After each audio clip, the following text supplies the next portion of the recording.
Good morning, everyone. This is Bob Young coming to you on Easter Sunday, 2021, with a more detailed overview of the recent discovery out of Northglenn, Colorado.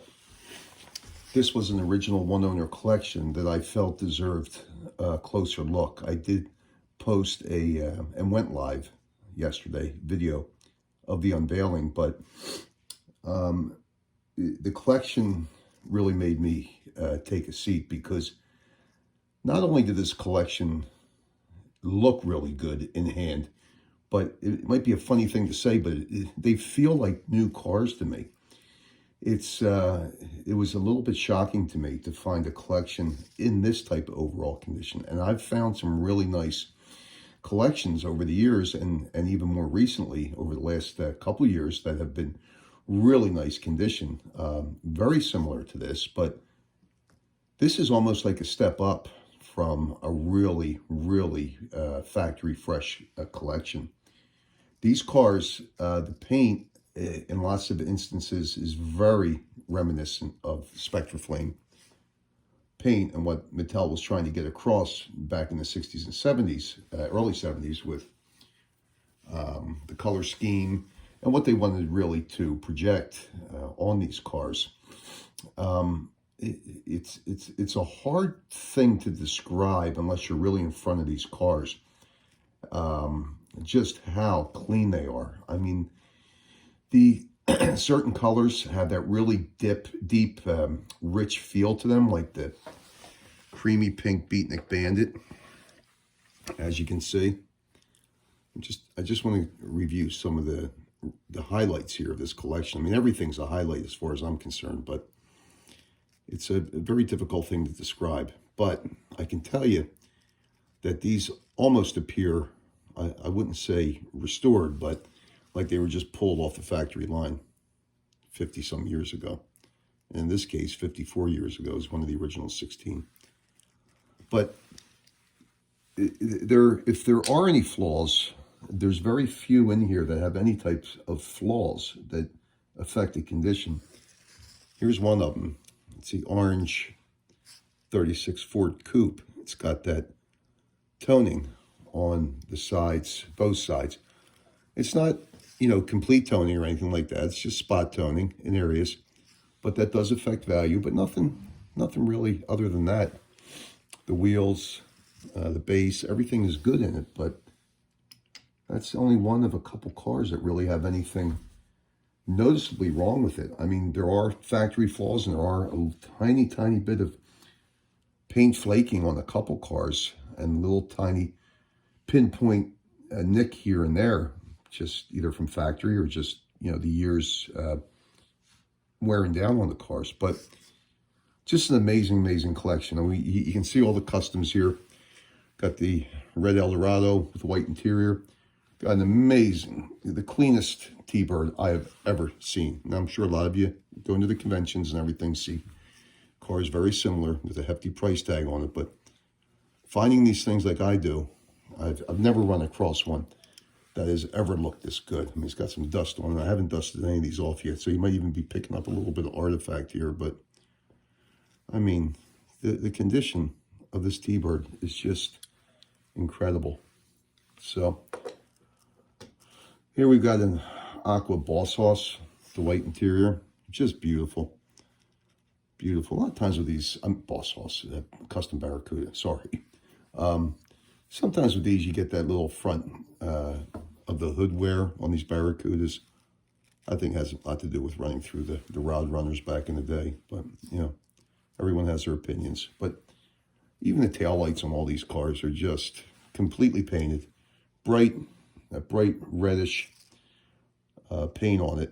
With playwear, you normally see the front grills chewed up, the high edge wear on the high points of lots of these different models. And I always say you have to, check out the grills and the taillights when evaluating these cars. I always start at the wheels, I look at the base, and I look at the front and back to get started. It just gives me a nice marker on the amount of playwear that a car and or a collection had back in the day. Here's a really nice red, white interior Mustang.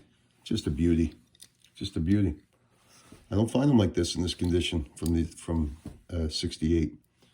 They just usually toned up or chipped up or destroyed because they were the first ones released and they were played with. I mean, the excitement back then with this toy car line was amazing. Now here's the nicest black roof blue Camaro, and this was my first Hot Wheels car that I got back in 68 on my birthday. And I mean, just look at the base. I mean, you just don't find 68s like this on a regular basis, and especially in these original collections. These 68s are usually the ones that are been played with the most.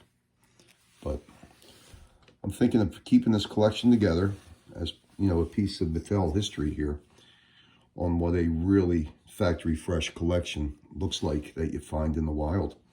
I mean, here's a cougar. These cougars are usually ones that are trash no matter what color they are. Just a beauty. You got a nice Firebird here, red Firebird. I mean, all these customs are just some of the nicest I've come across in a really long time. And I've found some really nice condition collections, but these have some dust on them. Like I said, beautiful. Common color, but what's uncommon about it is the condition of this light tan interior green Corvette. It's just beautiful, absolutely stunning. So, one of my favorite colors, casting that I like as well, is the orange, this lighter spray orange. It's a U.S. custom Volkswagen. See the base? Just beautiful, absolutely beautiful. See the headlights? I always check out the headlights on these. A lot of times if they've been played with, they're all chipped up or completely worn off. But we had some really, other than the customs, really beautiful red Charger in person. You know, this red Charger, the way it was painted back in the day, really came out almost with a slight orange tone to it. And just absolutely beautiful car. And there's the base of it too. Like a mirror. Showed you that one. Here's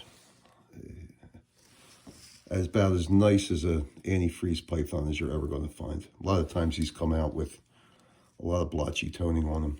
And the tail lights usually, you know, all scraped off. And this is not a long tail. I get asked that question a lot. It's not a long tail python. I have run across a few of them recently, but none in this collection. The blue one as well, which is in very similar condition right next to it, is not a long tail. And that one's got the white interior. Really cool. One of my more favorite castings is the Ford J car, and this lime yellow color in this is just beautiful. And again, I really can't find anything wrong with it, but I don't like to use the term mint because everything is flawed at some level. And but boy, I'll tell you just everything about this. Just a beautiful collection across the board. Some really nice spoilers. The king of the spoilers was this olive, no sticker, no striped, nitty gritty kitty with a darker interior. You know, just a beautiful piece. You can see the tail lights again. Complete, bright. You know, just never run down the track. Just a beautiful piece. This Rose Vicky really stuck out to me as well. The white interior, what a great combination. And when the paint holds up this well, it's just really pretty piece. Just very cool casting. And I always tell people, always check the front grills of this, you know, the Woody as well. The Woody, this will get chipped up as well. So when you're buying cars, make sure you check out, you know, the front and back, you know, the grills. You check out high point wear, you check out any tail lights, painted tail lights. You know, that all affects value as far as I'm concerned. You want these things to be nice if you're going to lay the money out for them. Here's a really nice purple white interior. You know, my favorite color in the Redline's 57 Bird. Just a beauty. Absolute stunner.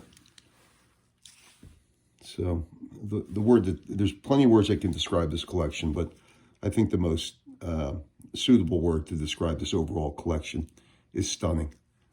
It really is a stunning collection of these antique, amazing toy cars that were just so well made back in the day. And for them to hold up in this condition is just, really makes me shake my head. So there it is. It's the Northglenn Collection, Northglenn, Colorado, close to Denver. Original one-owner collection, 48 cars total. And I was really happy with, I'm honored to be able to purchase this. I had some great conversations with the owner. And, you know, we've talked many times about the collection. And like I tell people, you know, you have to educate people on what these cars are. And, you know, I always, throughout my career, have always laid out all the proper information for the owners and the sellers of these collections on what the most valuable cars are in the collection and why condition and why certain things affect, whether positively or negatively, a car's and a collection's overall value. And they do appreciate it. So take the time, be patient. If you ever come across an original collection, be patient and be upfront and honest with people. And it does pay off. It does pay off. And a lot of times they'll send you a friend or two that has these collections stored away that haven't seen the light of day as well for decades. So just wanted to give you an overview of this collection. I think it's a very important collection in the hobby. I think it's one that I'm not going to break up. I think I'm going to keep this together, put it on display on one of my shelves in my office, which is pretty much dedicated to Hot Wheels. And it'll be one I'll enjoy for a long time. So again, happy Easter, everybody. Enjoy this beautiful day. And a few more collections are coming in over the next couple weeks, so stay tuned for some more videos. Be sure to like the video if you like what you saw. Please subscribe and share on your group pages on Facebook, and I really do appreciate it. Let's keep this hobby exciting and fun. Take care, everybody, and happy hunting.